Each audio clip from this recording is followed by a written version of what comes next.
Well, it's a bit of a drizzly day outside, but we have made it to Louisiana and we're just trying to decide where we should stay tonight.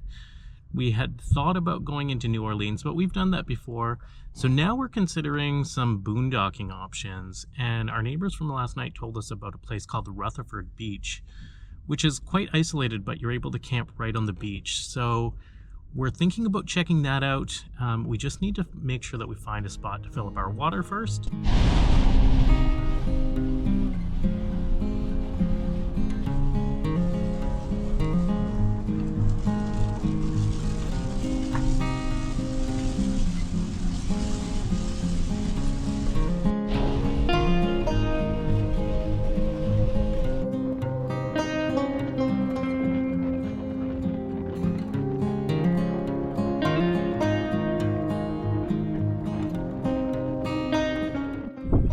Sweet, we found potable water.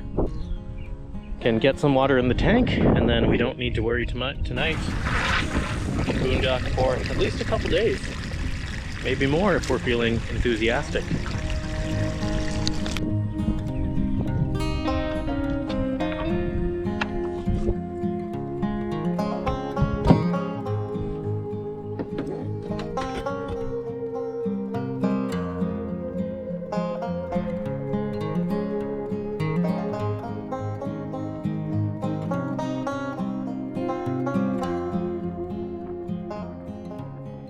We've arrived, and now we're gonna go have a walk around and see where we actually want to park our trailer tonight. Tons of trailers here though, of all shapes and sizes. New ones, old ones, buses, vans. It's a pretty cool, cool experience already. Here we go, out onto the beach.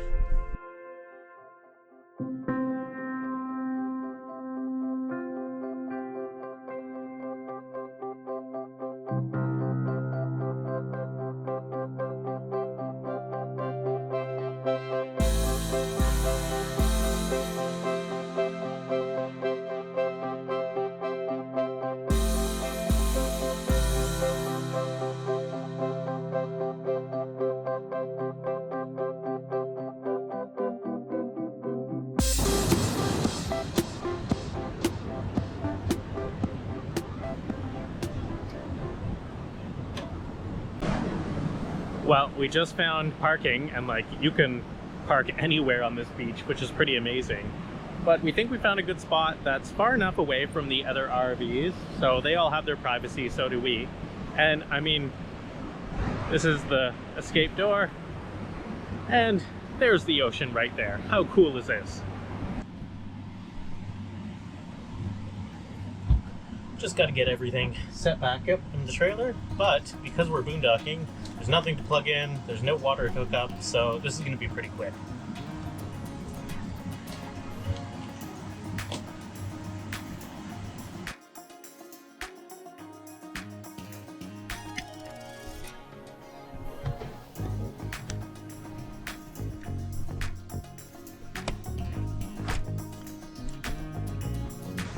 View out the back window, view out the side window, view out the door.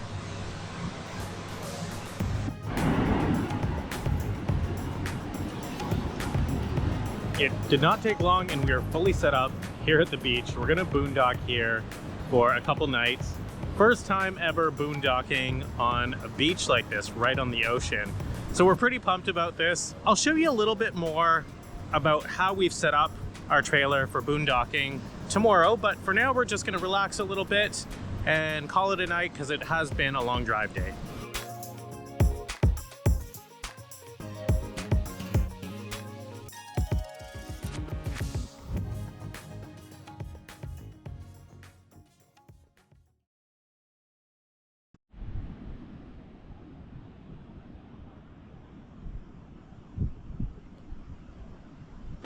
Well, this is what we woke up to this morning. Hundreds and hundreds of these bugs covering everything. Not sure if you could see that on camera, but I'll go over to the Forerunner and look at this. That's crazy. Oh man. aside from these random bugs on everything, which aren't biting, so it's really not a big deal, and I think once this fog lifts and the sun comes out, they'll probably go away. We did have a really good sleep. It's really nice to be hearing all the ocean. Today's going to be a fairly quiet, relaxing day. We might do some biking along the beach because there is a hard packed trail kind of right on the edge up there near the dunes. But yeah, otherwise just take it easy here and enjoy the ocean.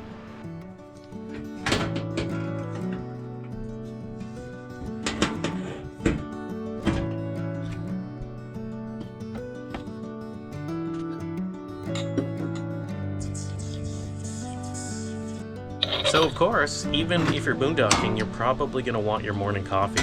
So in this case, we're using the propane stovetop to heat up the water.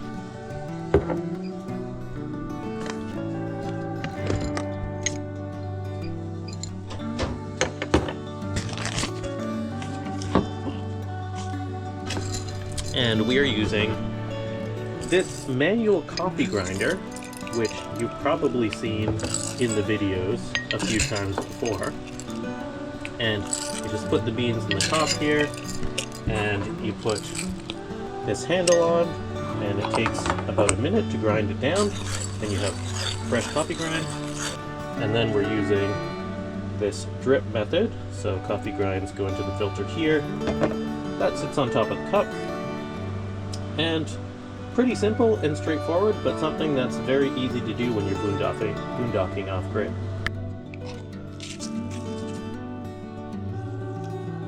I like to pour just a little bit over to let the coffee off gas. Let that sit for about 20 seconds. And we'll pour a little bit more on.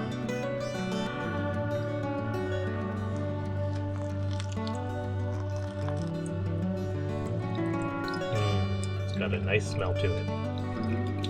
Nothing like a nice morning coffee. And just like that, you have a beautiful cup of coffee while boondocking. In order to keep things simple this morning, we are going to have oatmeal for breakfast, which means we just need some more boiled water, which we already have some from coffee.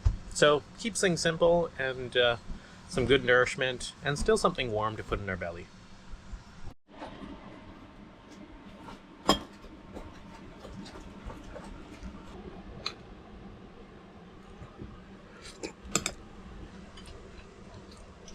Here we go, the fog is slowly lifting.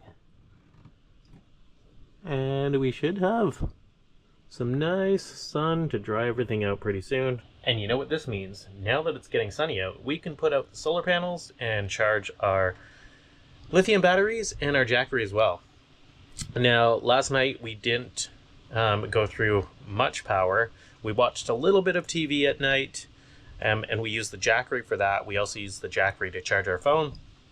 And our lithium batteries were down to 60%, but that's because we used them to power the fridge for most of our trip here yesterday. Last night, really the only things that we were using that was loads on the lithium batteries were some lights throughout the area, our Max Air vent fan, and the water pump a couple times. So here's a closer look at our solar. So we've got these two 100-watt panels that are connected to the Jackery. And as I mentioned, the Jackery didn't really consume much power last night because we just used it for watching some TV and for charging the phones. And then over here, we have another portable panel. This is a 200-watt panel, and that is connected into our lithium batteries, which sit in the front of our RV. They're under this piece of wood right here. So everything is charging right now. And here's a look at what's going on with the Jackery. We're at 73%. We've got about, it's going everywhere from 100 watts all the way up to 170 watts. A little inconsistent, but still a good amount of power coming in. And then there's a look at our Victron app, and you can see that there's 97 watts coming into our lithium batteries right now. So here's a closer look at our setup while we're boondocking. So first of all, you can see outside there, we are right on the ocean. So a lot of the setup is pretty standard. So this is typically how we have things. Over in this pillowcase right here, we actually have a big duvet, and that's for when it gets cold. We have our devices charging over here. These are all connected to the lithium battery. Got my GoPro batteries, phone charger, that's also a watch charger, and we've got a little lamp here as well, so we can charge all of those from the lithium battery. Got our patches here, of course, our hats, our coats, some more patches from state parks we've been to. So if we head over to the kitchen area, so we do have an inside sink, but we're not using that when we're boondocking. We actually have an outdoor sink that we use, and I'll show you that shortly. But we do have the propane stovetop, which we use to make coffee and oatmeal this morning. We do have an oven as well, but we actually just use that to store pots and pans and some food items. Kind of wish we didn't have that and we just had cupboard space instead, but that's okay. And then over here is our bed where Hudson likes to lounge. And it is a full queen size bed, so that's pretty neat. And up there is our TV. Got our microwave here, which again, we don't really use the microwave much, so we use it to store more food. The rare time that we do need it, we'll just pull that out. Got our 3-way fridge. And under here, this is one of the secrets, we've got our Jackery. So you can see a few devices plugged into the Jackery. So this is for our TV. This is going outside so that we've got power for any needs outdoors. And the third one plugs into this multi-prong outlet. So if we need to charge something, if we need to plug something else in, it's there and convenient because we don't have an inverter in this RV, so our standard plugs don't work. You might be wondering what this bin is all about. That's actually Hudson's steps so he can get up on the bed, but we also use that to store items. And then in here we've got our wet bath. You can never have enough hangers on a wet bath, so lots of hangers for all of our wet towels. We don't actually use the shower in here. You're probably going to shower outside today, but we do use the toilet. So let me take you outside and let's do a little tour of how we're set up outside when we're boondocking. So there's a look at our setup. So you can see our bikes here. We like to bring our bikes everywhere we go. Really makes us mobile and means we don't need to take the 4Runner everywhere. We've got our solar panels, of course, which I showed you earlier. Our outdoor table is a game changer. This is where we like to do dishes and cook. Unfortunately, you can see all of these bugs that appeared overnight, so we've still got to clean those up. We've got our Berkey out here, so we can also always filter and have some good drinking water. And then we've got our outdoor faucet and sink, still some dishes to do this morning, and a little mat to try to save some of the sand from coming into the RV. But you can see, because we're right in the sand here, we are tracking quite a bit into the RV right now. Luckily, we do have a little battery-powered vacuum that we can use for that. And you can kind of see in the distance here, more RVs in the distance, a combination of different types of RVs, all set up to be out here boondocking as well. And everyone spaces themselves apart quite nicely, so you've still got privacy. So, I mean, ultimately, our setup while we're boondocking is not drastically different from the way we would typically set up at a campsite, aside from having the solar panels out. That's probably the biggest difference. And of course, having the Jackery turned on and plugged in so it's ready to go. But honestly, it kind of still feels like we're on grid here. We're still able to do everything that we would typically do.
This has definitely been quite the boondocking experience, something that we will definitely be doing again at some point during this trip. If you enjoyed this video, don't forget to subscribe to our channel. It really does help us out. And don't forget to come back tomorrow to see where we go next.